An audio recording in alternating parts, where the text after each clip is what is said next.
जी, अगर कहा जाए कि एक रात में किसी को शोहरत की बुलंदी पर पहुंचना देखना हो तो आपको air vice marshal Aurangzeb Ahmed को देखना होगा। कल रात को एक मीडिया कॉन्फ्रेंस हुई जिसमें वो DGISPR के साथ बैठे। पाकिस्तान एयरफोर्स से उनका तल्लक है और उनका मुस्कुराता चेहरा जो है इस वक्त सबसे ज़्यादा सोशल मीडिया पर सर्च किया जाने वाला फेस है। यानी वो फेस है, वो नाम है जो सबसे ज़्यादा सोशल मीडिया पर सर्च किया जा रहा है। लोग उनके बारे में बहुत सारे हक़ाइक़ जानना चाहते हैं। कौन हैं, कहाँ पैदा हुए, कहाँ ड्यूटी की, कहाँ तलीम हासिल की, ऐसी मालूमात लोग पूछ रहे हैं कि यार कुछ तो बताएं कि औरंगज़ेब साहब जो हैं ये कौन है, निकल कर सामने आए हैं। पहले भी इन्हें देखा सब लोग कहते हैं। और ख़ास बात यह है कि ख़वातीन बहुत पूछ रही हैं उनके बारे में। अब ये मुझे नहीं पता कि ख़वातीन उनके बारे में क्यों ज़्यादा पूछ रही हैं, लेकिन वो वाकई में एक स्माइलिंग फेस है, खूबसूरत आदमी है और उनका बोलना, उनका स्टाइल सब दिलों को भा गया। ये हैं कौन, क्या नहीं है, यही आज का मेरा मौजू है।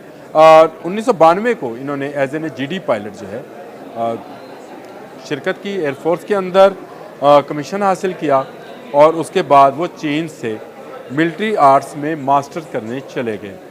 यानी उनकी जो बेसिक तालीम एयरफोर्स ज्वाइन करने के बाद थी वो चीन में थी। और आपको पता है कि हमारी एयरफोर्स में अब ज़्यादातर जो जहाज़ हैं वो चीन से आते हैं। J-10C है, J-7 थंडर है, थंडर 70, JF-17 थंडर वो है।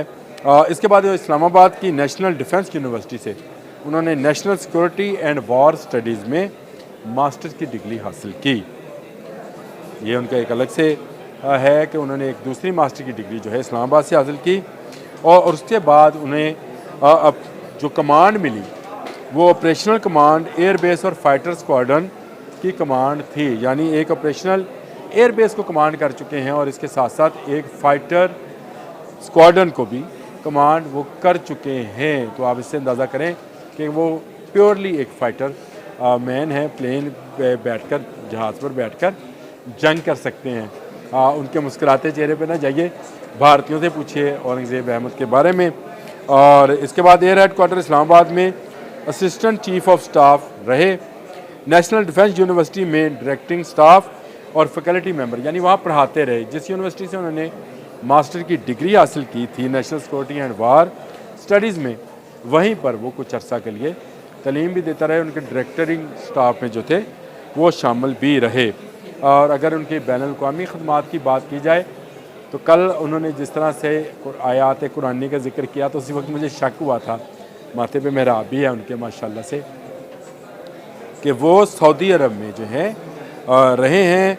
सऊदी अरब में पाकिस्तान एरोनॉटिकल कम्प्लेक्स है जी, उसमें वो कंटीजेंट कमांडर रहे हैं। यानी वहाँ भी उन्होंने कमांड ही की है। ज़बरदस्त आदमी है, जहाँ जाते हैं कमांड करते हैं। और रात भी उन्होंने बहुत सारे लोगों के दिलों पर कमांड हासिल कर ली है। इसके बाद उनको जो है 25 अगस्त 2022 से वो डायरेक्टर जनरल जो हैं वो हैं DGPR पाकिस्तान एयरफोर्स।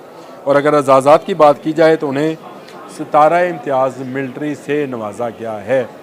जो मैंने आपसे कहा था कि औरंगज़ेब साहब को जो है, Aurangzeb Ahmed air vice marshal Aurangzeb Ahmed Sitara Imtiaz military जो हैं वो इस वक्त सोशल मीडिया पर सबसे ज़्यादा सर्च की जाने वाली शख्सियत है। और जिस तरह से मज़े ले लेकर उन्होंने सारी चीज़ों का बताया, उन्होंने जब ये कहा कि 6-0 तो उस वक्त जो लोगों के चेहरे खिले कि पाकिस्तान ने 6 जहाज़ गिराए और भारत कोई जहाज़ गिरा नहीं सका, तो उनके चेहरे की बशाशियत ही बता रही थी कि उनका जो है कॉन्फिडेंस लेवल कहाँ पर है। और शायद यही चीज़ लोगों के दिलों को भा गई और ख़ास कर ख़वातीन के दिलों को भा गई कि उनको जो है बार बार ख़वातीन उनके बारे में पूछ रही हैं। पूछ तो खैर मर्द भी रहे हैं, लेकिन ख़वातीन ज़्यादा पूछ रही हैं। ये उनकी शायद खूबसूरती है या उनका कॉन्फिडेंस है। फिर उन्होंने जब ब्राह्मोस मिसाइल को किस तरह से नाकाम बनाया कि वो अपने टारगेट तक ना पहुँच सका, उसकी स्टोरी बयान की। उन्होंने बताया कि उनका S-400 सिस्टम जो है हमारे JF-17 थंडर ने किस तरह से उड़ाया। ये तमाम स्टोरी जब वो बता रहे थे तो मेरा ख़्याल है जो जो टीवी देखने वाला था वो उन पर फ़रेख्ता होता चला जा रहा था, कुर्बान होते चले जा रहा था और उसको उन पर प्यार आ रहा था। और इसी प्यार का नतीजा है कि आज लोग बार बार ज़िक्र कर रहे हैं कि air vice marshal Aurangzeb Ahmed के बारे में बताएं। हमें जितनी मालूमात उनके बारे में मालूम थी वो मैंने आपको बता दी। इससे ज़्यादा तो फिर आपको DGI SP आरिफ बता सकते हैं, आमिर रज़ा नहीं। अल्लाह।